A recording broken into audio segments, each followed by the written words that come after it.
There are moments in history when a nation does not collapse with explosions or foreign invasion, but with a quiet and terrifying shift in purpose.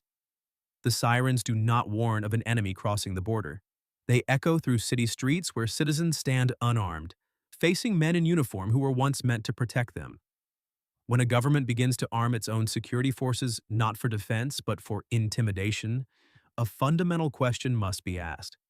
Who is the real threat to national security when the guns are pointed inward? In Uganda today, that question is no longer theoretical. It is being lived by ordinary families who wake each morning uncertain whether their right to speak, to vote, or simply to gather peacefully will be treated as a crime. This is not a country at war with a foreign enemy. There are no invading armies, no missiles falling from the sky, and yet soldiers and police officers are being prepared as if a battlefield exists in the streets, not against terrorists or criminals, but against citizens demanding accountability. Picture a young police officer standing at a checkpoint. He wears a uniform that once symbolized order and safety. At home, his children sleep in a small house that barely keeps out the rain. His salary is stretched thin. His future is uncertain. Yet today, he is handed ammunition and told that stability depends on his willingness to confront his own neighbors. This is where power becomes dangerous, not because of how much force it possesses, but because of how casually it is willing to use it. Here is the uncomfortable truth many governments avoid saying out loud. When leaders lose confidence in the consent of the governed, they replace legitimacy with fear. They stop asking for trust and start demanding obedience. And once that line is crossed, the uniform no longer represents protection. It becomes a symbol of division, suspicion, and moral confusion. This story is not only about Uganda, it is about a pattern that has appeared across history and across continents. It forces us to confront a deeper question, one that matters far beyond Africa. When a state prepares for battle against its own people, can it still claim to be defending the nation? Or has it already admitted that something far more fragile has been lost? And if this is the path one country has chosen, what happens when others face the same moment of choice? The moment that shocked many observers did not come from a battlefield or a foreign threat.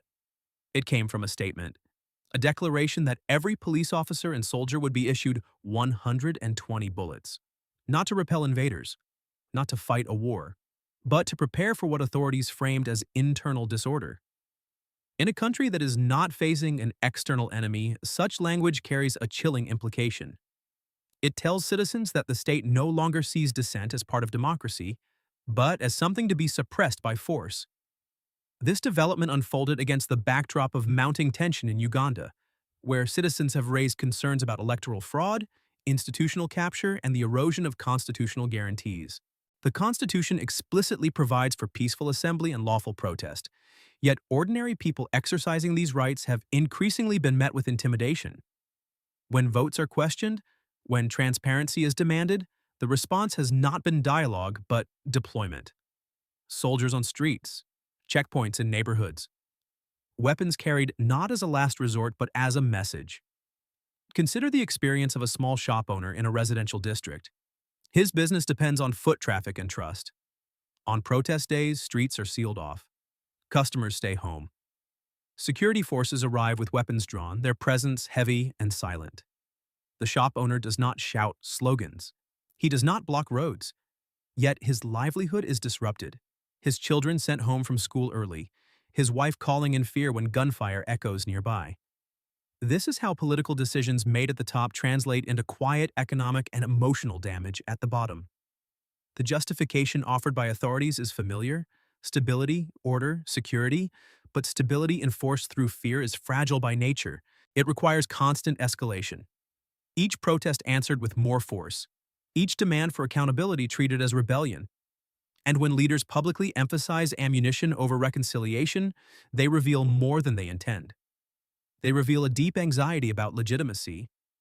Governments confident in their popular support do not need to remind their citizens of the firepower at their disposal. The situation escalated further when images emerged of a civilian leader, a minister, being assaulted by security forces. The words spoken afterward, "We have not done anything wrong," resonated far beyond that single incident. They captured a broader reality. These were not armed criminals. They were citizens asserting constitutional rights, being treated as enemies of the state. For many watching, this was the moment when moral ambiguity vanished. When power stops distinguishing between peaceful dissent and violent threat, it begins to consume itself. For the men and women in uniform, the burden is especially heavy. Many join the police or military out of a desire to serve, to bring order, to provide for their families. Today, they find themselves caught between commands and conscience. A young soldier may receive his ammunition in the morning and return at night to a home without reliable electricity or clean water. His children attend overcrowded schools, his parents rely on him for support. And yet, he is told that his duty requires him to confront people who share the same struggles. Here is the unspoken truth. When institutions are captured by political survival, they use loyalty as currency. Officers are promoted not for professionalism, but for obedience. Resources are allocated not for welfare, but for control. And those at the lower ranks are promised protection that history has rarely delivered. When the political winds shift, uniforms offer no immunity from accountability. This is where international law enters the picture quietly but firmly. The principle that I was just following orders has been tested and rejected time and again. Responsibility does not vanish with hierarchy. It rests with individuals as much as with systems. This reality weighs heavily on security forces who understand that today's orders may become tomorrow's evidence. And so the central question grows sharper. If ammunition is the answer, what was the question being asked? Was it truly about public safety or about preserving power at any cost? And if this approach continues, how long before fear replaces loyalty entirely? Because once a government prepares for conflict with its own people, the next phase is never stability. It is something far more unpredictable. And that is where this story begins to take a turn that extends beyond Uganda alone. The true climax of this crisis did not arrive with a formal announcement or a piece of legislation. It arrived through images. Images that spread quietly at first, then exploded across screens, shocking people far beyond the borders of Uganda. A civilian leader, a minister, beaten and dragged by security forces. No weapons in his hands, no act of violence committed, only a demand for accountability. And afterward, his words were simple, almost haunting. We have not done anything wrong. That sentence cut deeper than any accusation, because it forced a nation to confront what had become normal. For many citizens, this moment crystallized a fear they had struggled to name. It was no longer about isolated incidents or excessive force. It was about a system revealing its true posture toward dissent. When a government treats lawful opposition as treason, the space for peaceful politics begins to collapse. People watching those images did not see criminals being restrained. They saw themselves, fathers, mothers, neighbors, ordinary people who could be next. The public reaction was swift and emotionally complex. Anger surged, but so did restraint. Many citizens consciously chose not to respond with violence, understanding that chaos would only justify further repression.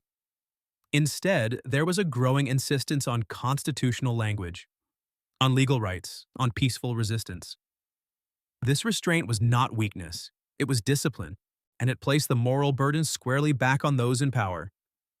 Inside the security forces, the reaction was quieter but no less intense. Officers spoke in hushed tones among themselves. Some avoided eye contact with civilians they once greeted easily. Others felt the weight of public distrust settle heavily on their shoulders.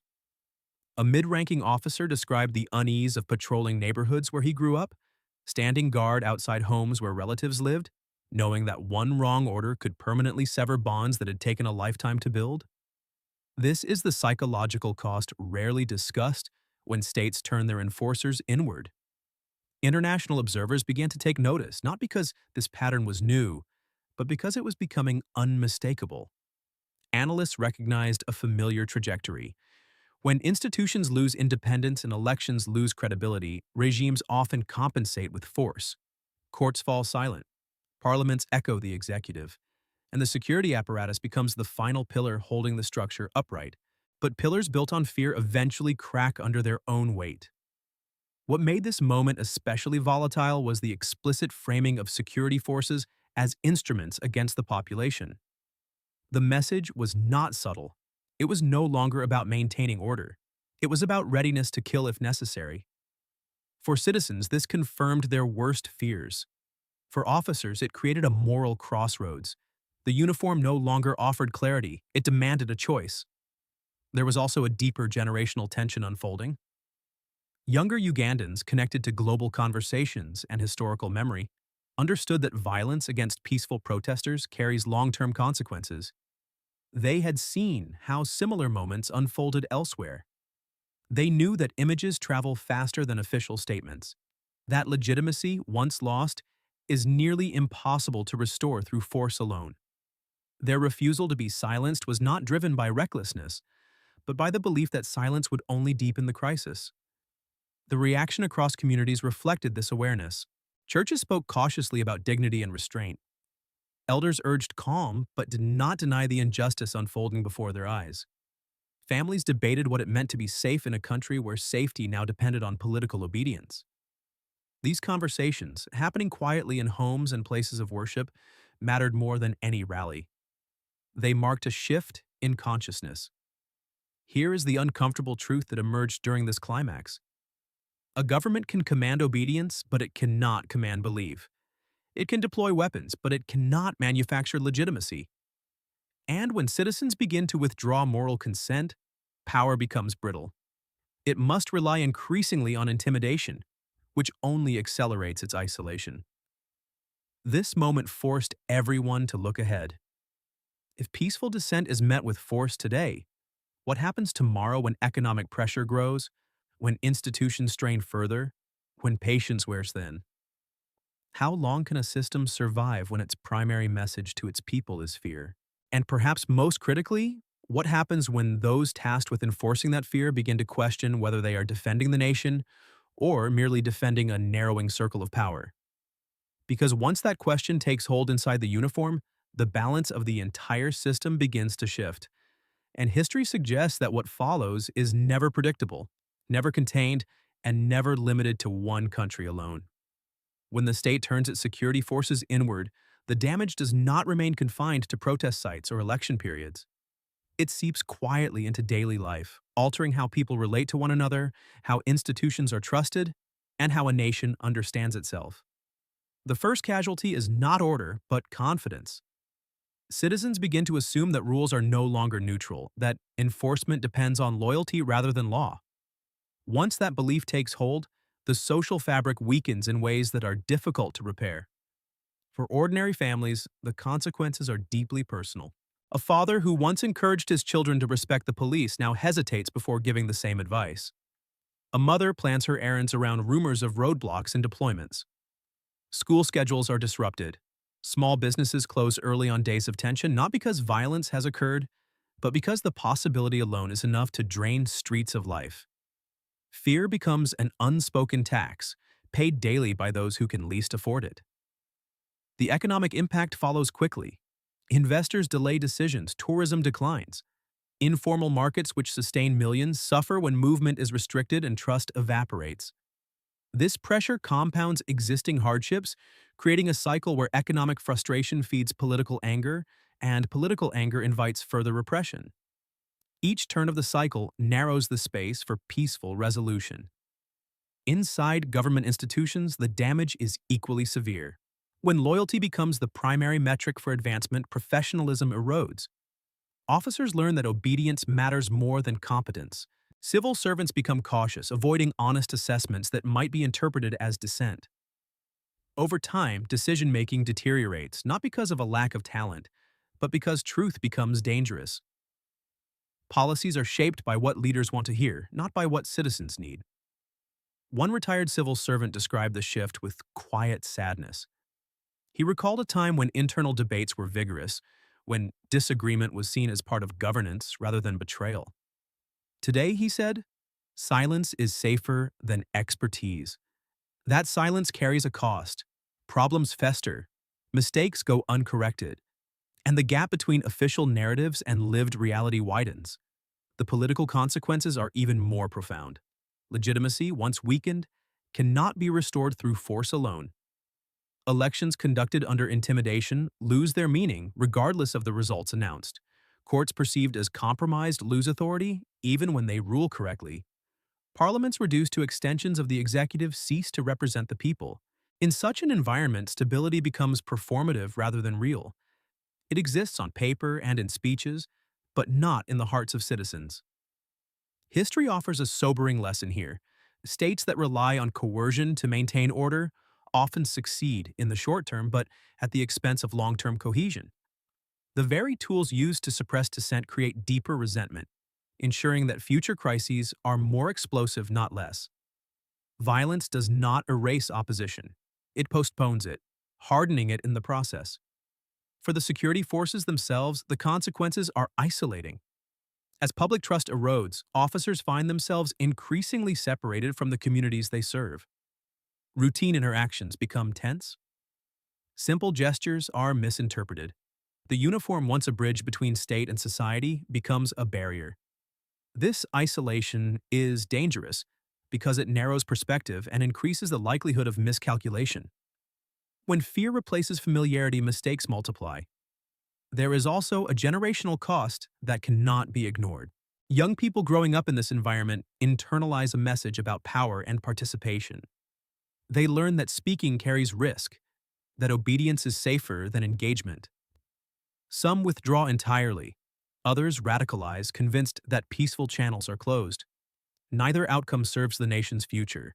A society that teaches its youth to fear their own institutions mortgages its stability for decades to come.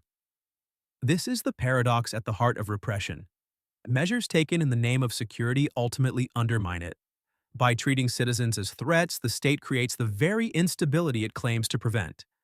By prioritizing control over consent, it accelerates its own loss of authority.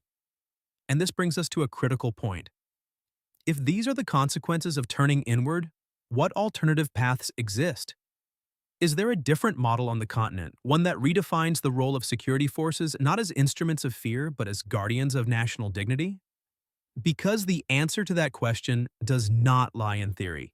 It lies in comparison, and it forces us to look beyond one country toward another approach unfolding elsewhere in Africa. From a global perspective, what is unfolding in Uganda is not an isolated political dispute. It fits a pattern that policymakers in Washington and other capitals understand well. When governments lose legitimacy but retain control of weapons, instability rarely stays within national borders. It spills outward through refugee flows, regional insecurity, and the expansion of extremist networks that thrive in environments where trust in institutions has collapsed. For the United States, this matters in very practical terms.